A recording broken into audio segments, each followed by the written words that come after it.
মালদাতে স্নাতক স্তরে গণহারের পরীক্ষার্থীদের ফেল করার ঘটনায় গৌরবঙ্গ বিশ্ববিদ্যালয় কর্তৃপক্ষের বিরুদ্ধে প্রতিবাদ জানিয়ে বিক্ষোভ দেখালো তৃণমূল ছাত্র পরিষদ।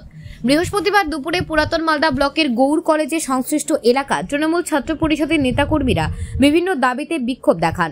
এরপরে গৌর কলেজের অধ্যক্ষের কাছে গিয়ে তৃণমূল ছাত্র পরিষদের পক্ষ থেকে বিভিন্ন দাবির বিষয়ে একটি ডেপুটেশন দেওয়া হয়। পুরাতন মালদা সহ তৃণমূল ছাত্র পরিষদের সভাপতি বৈদ্য ঘোষ বলেন, গৌরবঙ্গ বিশ্ববিদ্যালয়ের অধীনস্থ এবারে স্নাতক স্তরের প্রথম সেমিস্টারের পরীক্ষায় মাত্র 3% পরীক্ষার্থীরা পাশ করেছে।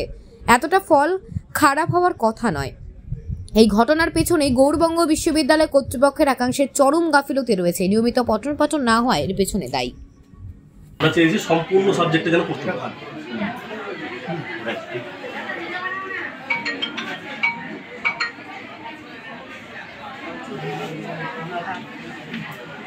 আজকে আমরা গৌর কলেজ তৃণমূল ছাত্র পরিষদ ইউনিটের পক্ষ থেকে 9 দফা দাবি নিয়ে আমাদের কলেজের প্রিন্সিপালের কাছে একটা ডেপুটেশন জমা দিলাম।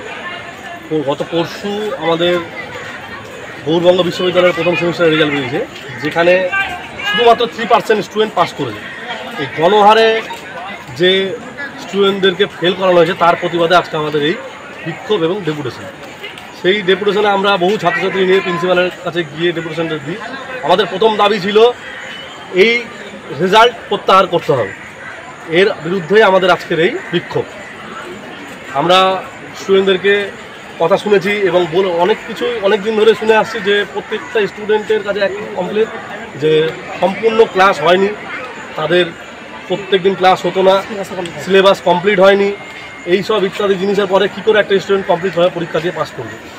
এইসবের জন্যই আমাদের মেনলি আজকে ডেপুটেশনটা আমরা দিলাম গৌর কলেজ তৃণমূল ছাত্র পরিষদের। প্রিন্সিপাল কী বললো? প্রিন্সিপাল আমাদের আশ্বস্ত করলো যে উনি এই ডেপুটেশন উনি গৌরবঙ্গ ইউনিভার্সিটিতে ফরওয়ার্ড করবেন এবং যেসব আমরা দাবি রেখেছি তিনি প্রত্যেকটি পূরণের আমাদেরকে আশাবাদী করলেন। যে আমাদেরকে এতখানি বলেন যে সামনের মাসে এসে আমাদেরকে খোঁজখবর নিতে 1 মাসের মধ্যে আমাদের সম্পূর্ণ যা প্রবলেম আছে ক্লিয়ার করবে। নাম পরিচয়? বৈদ্য ঘোষ, তৃণমূল ছাত্র পরিষদের সভাপতি। যে সমস্যার কথা স্টুডেন্টরা বললো সেটা আমরা পর্যালোচনা করছি। হয়তো সমস্যা কিছুটা আছে, কিন্তু এই সমস্যা শুধু একটা কলেজের নয়, এই সমস্যা সার্বিকভাবে ইউনিভার্সিটি এবং কলেজের। শুধুমাত্র কলেজকে আইসোলেট করা ঠিক হবে না। এর সঙ্গে বিশ্ববিদ্যালয় তার দায়িত্ব রয়েছে এবং অবশ্যই আমাদের কলেজের দায়িত্ব রয়েছে নিয়মিত পঠন পাঠন।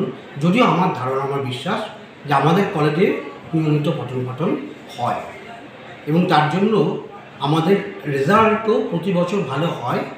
এবার এই বিপর্যয়ের মধ্যেও খুব খারাপ কিছু হয়নি।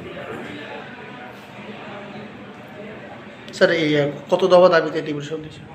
10-11 দফা ছিল দাবি, তবে প্রত্যেকটা দাবি খুব যুক্তিসঙ্গত।